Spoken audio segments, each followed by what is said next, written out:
بسم اللہ الرحمن الرحیم۔ ایک بہت اہم شرعی مسئلہ جو آیت اللہ سیستانی سے پوچھا گیا اور انہوں نے اس کا کیا جواب دیا، یہ آپ کو بتانا ضروری ہے، کیونکہ معاشرے میں دیکھا گیا ہے کہ ان کے بتائے ہوئے جواب کے برعکس کیا جاتا ہے۔ اور وہ مسئلہ یہ ہے کہ کسی نے آیت اللہ سیستانی سے یہ پوچھا کہ اگر کوئی رضاکارانہ طور پر کسی بچی کی تربیت کرے اور اس بچی کو اپنی بیٹی بنا لے، تو یہ بچی جب سن بلوغت تک پہنچ جائے تو کیا اس بچی پر واجب ہے کہ وہ اپنے مربی سے پردہ کرے، اور مربی پر واجب ہے کہ وہ اس کے بالوں کو نہ دیکھے اور اس کے جسم کو نہ چھوئے؟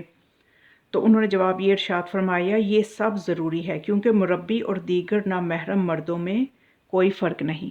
کیونکہ وہ مربی اس کا نامحرم ہے، گرچہ اس نے تربیت کی ہے، گرچہ اس نے ہاتھوں میں پالا ہے۔ اب ہمارے معاشرے میں یہ ہوتا ہے کہ اگر اس چیز سے منع کیا جائے کہ بچی کو تربیت کی جائے کہ اب آپ نے بالغ ہیں، آپ نے اپنے بالوں کو چھپانا ہے، کہ وہ مربی جس کو وہ بابا کہتی ہے، تو اگر اسے کہا جائے کہ آپ نے اپنے بالوں کو چھپانا ہے، تو پھر اس میں معاشرہ ہی برا مان جاتا ہے کہ اس کو کیوں ایسے کہا جا رہا ہے، وہ تو باپ کی طرح پیار کرتے ہیں، وہ تو اس کا باپ کی طرح ہے۔ تو اس چیز کو سمجھنے کی ضرورت ہے کہ وہ باپ کی طرح ہے، باپ نہیں ہے۔ سگے باپ بیٹی میں جو احکامات ہوتے ہیں جو شریعت نے اجازت دی ہے، کہ جیسے باپ اپنی بیٹی کی پیشانی چومتا ہے،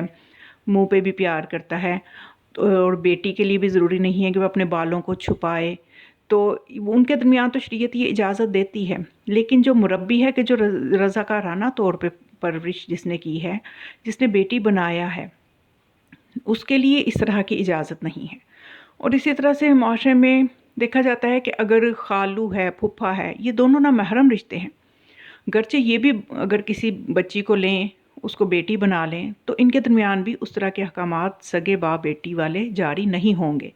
بچی کو چاہیے کہ جب بالغ ہو جائے تو اسے سمجھایا جائے کہ وہ اپنے بالوں کا حجاب کرے، اور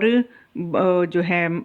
پھپھا ہیں یا خالو ہیں تو ان کو بھی پتہ ہونا چاہیے کہ اب وہ یعنی بچی کو اس طرح سے پیشانی چومنا یا جیسے بیٹیوں کو پیار کیا جاتا ہے اس طرح سے وہ پیار نہ کریں،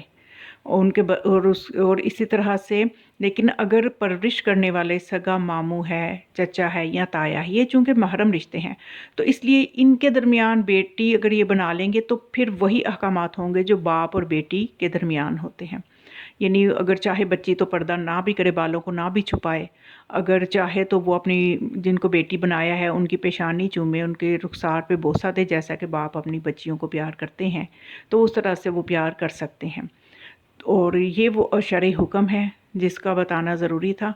تو اس کی طرف سب کو توجہ کرنا ضروری ہے، کیونکہ ہمارے معاشرے میں عموماً اس چیز سے برا مان جاتے ہیں کہ آپ نے ایسا کیوں کہا۔